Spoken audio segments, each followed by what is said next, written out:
But these are, I've met some of them on the stage last week. But any of you at the UTM debate? We had a debate at UTM. Yeah. Oh boy. One guy doesn't believe in vaccine, doesn't believe in COVID. It's a myth. It's poison. We're poisoning people. He doesn't believe in climate change. Interesting. The other one, very nice man, but not ready for politics. We won't say their names. That doesn't matter. So here we are. We're on the cusp of an election. I can't believe I've been waiting for months and months and months, and finally it is in 2 days. I've been working very hard to raise money. They give us only during the election time to raise all our money. So for people like me, the large city, 7 weeks to raise $500,000. But we've been pretty good. Money's been good. The money's been good. Been using it wisely and trying to help the councillors we need to get elected too a little bit. So we'll see on Monday night. You're all invited on election night. We will be at Metalworks Recording Studios, where some of the biggest talent in Canada and the US record their records. It's fascinating because they have all the recording, the gold records, platinum records, etc. on the walls, and you see the history and who's been there. It's kind of interesting. I hope you can join me. Maybe you have other commitments to councillors, maybe other mayors, but if you're free, please join after 8 on election night, because the polls will close after 8. So we'll see what happens. But Mississauga, we're building a bright future.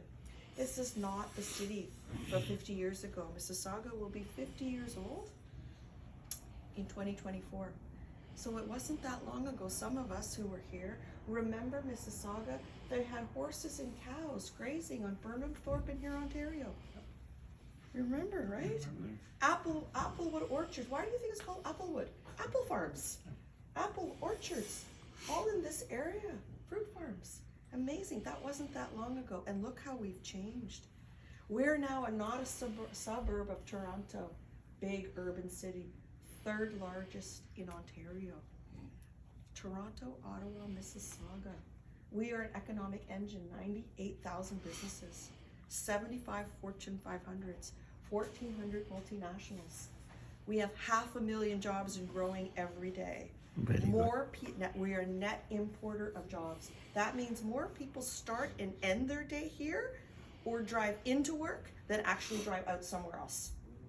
That's a really incredible statistic that not a lot of other cities can match, and I'm very proud of that. We have a very diversified economy, and that makes me very proud. I mean, most of them are small businesses, but specialize in life sciences, biotech, biopharma, etc. Advanced manufacturing, particularly aerospace, #1 aerospace employer in Canada, #2 by employment in life sciences. And we have also auto, we have manufacturing, as I said, clean tech, head offices of food and beverage. We have over 100 German companies, over 100 Japanese companies here. We also ICT and finance, insurance, real estate. Now we are so competitive because of our talent here. We have an exceptionally highly trained, highly skilled workforce. People come with post-secondary degrees, speak many languages. Let me demonstrate to you. We attracted a company here to Mississauga that was going to go to Waterloo or to Toronto. They're in high tech, they're in innovation.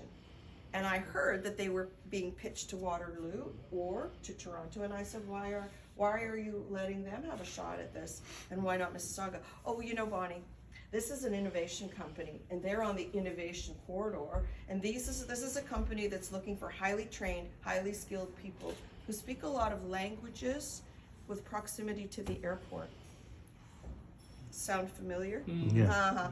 Right, so I said, come on, this is for me. We're right in the middle of the innovation corridor. That's exactly, we defined my workforce. Highly trained, highly skilled, speaking lots of languages. By the way, you get the airport in about 10 minutes from the 401.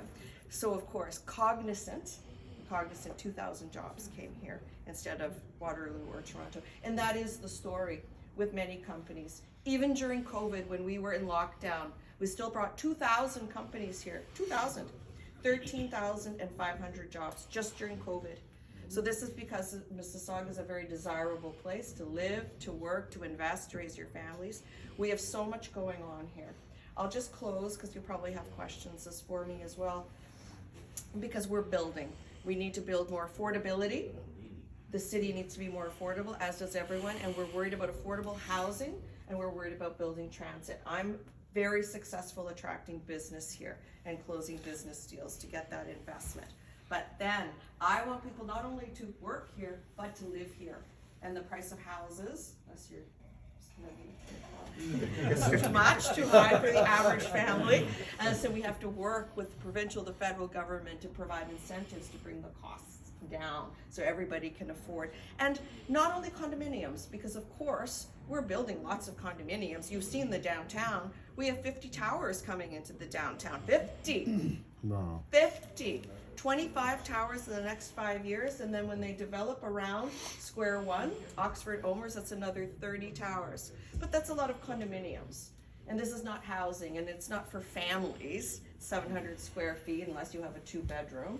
But families need housing, they need choice. They need townhomes, and stacked townhomes, and duplexes. And we need more variety. We need more density on our large lots so that we have basement apartments, secondary units, we allow that now. If we're talking about garage conversions, garden suites, all kinds of innovative things. The provincial government wants us to introduce these things to give options. And I'm thinking about these things. This is not bad for, young people, starters.